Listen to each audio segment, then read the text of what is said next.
మంచి పుస్తకం చెప్పండి బ్రదర్. యువతలో పుస్తక పఠనంపై పెరుగుతున్న ఆసక్తి. పూర్తి వివరాలకు చదవండి రేపటి సాక్షి హైదరాబాద్ ఎడిషన్. పేర్ని నాయుడు 84,000, శ్రీనుస్వామి ₹1,00,000 ఒకటోసారి, శ్రీనుస్వామి ₹1,00,000 రెండోసారి. ఏదో వేలంపాట జరుగుతుందని అనుకుంటున్నారా? వేలంపాటే, కాకపోతే బెల్ట్ షాపులకు దర్జాగా చేస్తున్న వేలంపాట ఇది. ఇది ఎక్కడో కాదు, ఆంధ్రప్రదేశ్లోనే. వైఎస్ఆర్సీపీ హయాంలో జాడలేని బెల్ట్ షాపులు కూటమి ప్రభుత్వం వచ్చాక ఊరూరా పుట్టగొడుగులా పుట్టుకొచ్చాయి.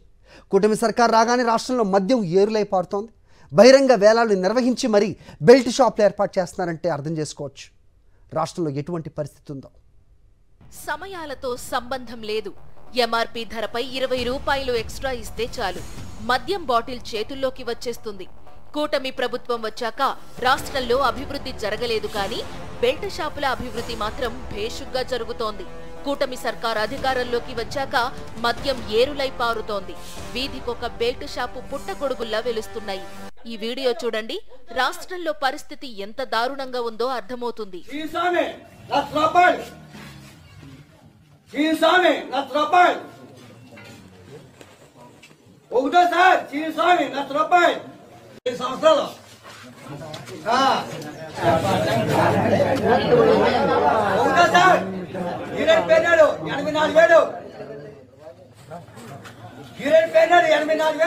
చూశారుగా, పట్టపగలు బహిరంగంగా బెల్ట్ షాపుల కోసం వేలంపాటను ఎలా నిర్వహిస్తున్నారో. కూటమి పెద్దల భరోసా లేకుండానే ఇంత ధైర్యంగా బెల్ట్ షాపులకు వేలం నిర్వహిస్తారా అని ప్రజలు ప్రశ్నిస్తున్నారు.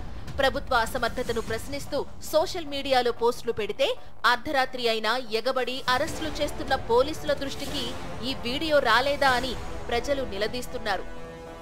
ఇప్పుడు నాసిరకం మద్యం ఉండదు అట్లని చెప్పి బెల్ట్ షాపులు పెడితే మాత్రం బెల్ట్ తీస్తా, ఎక్కడ వదిలిపెట్టాను. నేను ఐఎమ్ వెరీ క్లియర్. తమాషా అనుకోవద్దండి. అందుకే మొన్న చెప్పా, ఎక్కడన్నా కానీ షాపుల్లో కానీ మీ ఇష్ట ప్రకారం అనుకొని బెల్ట్ షాపులు పెట్టి అమ్ముకుంటామంటే మాత్రం, ఎక్కువ రేట్లు అమ్ముతామంటే మాత్రం ఇమ్మీడియట్ గా మొదటిసారి ఫైన్ ఎక్కువగా ఏమన్నాను, రెండోసారి ఫైన్ లేదు. విన్నారుగా, బెల్ట్ షాపులు పెడితే బెల్ట్ ఊడదీస్తామంటూ ఓ సభలో స్వయంగా సీఎం చంద్రబాబు చెప్పారు. సభల్లోని మాటలు సభలకు మాత్రమే పరిమితం అవుతున్నాయి. రియాలిటీకి వస్తే వీధికొక బెల్ట్ షాప్ దర్శనమిస్తుంది. అధికారులు సైతం చూసి చూడనట్లు వదిలేయడంతో బెల్ట్ షాపుల నిర్వహణకు అడ్డు అదుపు లేకుండా పోతోంది. రాష్ట్రంలో ఎక్కడా బెల్ట్ షాపులు లేవు. బెల్ట్ షాపులు కనిపిస్తే 5 లక్షల జరిమానా విధిస్తామంటూ సీఎం చంద్రబాబు తరచూ చెప్తున్నారు. కానీ ఒక్కసారి గ్రామాల్లోకి చంద్రబాబు వచ్చి చూస్తే పరిస్థితి అర్థమవుతుంది. మద్యాన్ని నియంత్రించకుండా ఆదాయ వనరుగా చేసుకుని చంద్రబాబు మద్యం షాపులను విచ్చలవిడిగా పెంచేశారన్న విమర్శలు వినిపిస్తున్నాయి. గతంలో ఉన్న షాపుల కంటే లైసెన్సులను అదనంగా జారీ చేశారు. మద్యం షాపుల ద్వారానే కాకుండా బెల్ట్ షాపులను ప్రోత్సహించడం ద్వారా మరింత ఆదాయం పొందాలన్న ఉద్దేశంతో విచ్చలవిడిగా బెల్ట్ షాపులను ఎక్కడ పడితే అక్కడ తెరిచారు అన్న ఆరోపణలు లేకపోలేదు. గతంలో ప్రభుత్వ ఆధీనంలో మద్యం అమ్మకాలు జరగడంతో మద్యం షాపులపై నియంత్రణ ఉండేది. కానీ కూటమి ప్రభుత్వం వచ్చాక పరిస్థితి మారిపోయింది. మద్యాన్ని పెంచి ప్రజల ఆరోగ్యాన్ని పణంగా పెట్టి ఆదాయమే ఆర్జనగా చంద్రబాబు వ్యవహరిస్తున్నారు. ప్రభుత్వం చేతుల్లో ఉండాల్సిన మద్యం షాపులను ప్రైవేటు వ్యక్తుల చేతిలో పెట్టారు. గతంలో కంటే అధికంగా మద్యం షాపులు పెరగడంతో పాటు గ్రామాల్లో లెక్కలేనన్ని బెల్ట్ షాపులు పుట్టుకొస్తున్నాయి.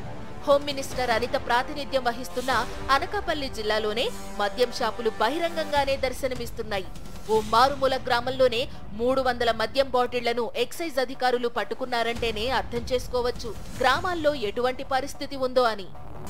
బహిరంగంగానే వేలంపాటలు నిర్వహిస్తున్నారు. ఒక్కొక్క బెల్ట్ షాపుకు గ్రామంలో ఉన్న జనాభాను బట్టి 1,00,000 నుంచి 2 లక్షల వరకు ఏడాదికి పాట పాడుకుంటున్నారు. గ్రామాల్లో ఎక్కడ పడితే అక్కడున్న బెల్ట్ షాపుల దగ్గర బహిరంగంగానే మద్యం సేవిస్తున్నారు మందుబాబులు. బెల్ట్ షాపుల్లో మద్యం అమ్మకాలకు ఒక టైం అంటూ లేదు. 24 గంటలు మద్యం అందుబాటులో ఉంటుంది. మద్యం తాగే వారికి కావలసిన అన్ని ఏర్పాట్లను బెల్ట్ షాప్ నిర్వాహకులు చేస్తున్నారు. బార్లకు మించి సదుపాయాలు కల్పిస్తున్నారు.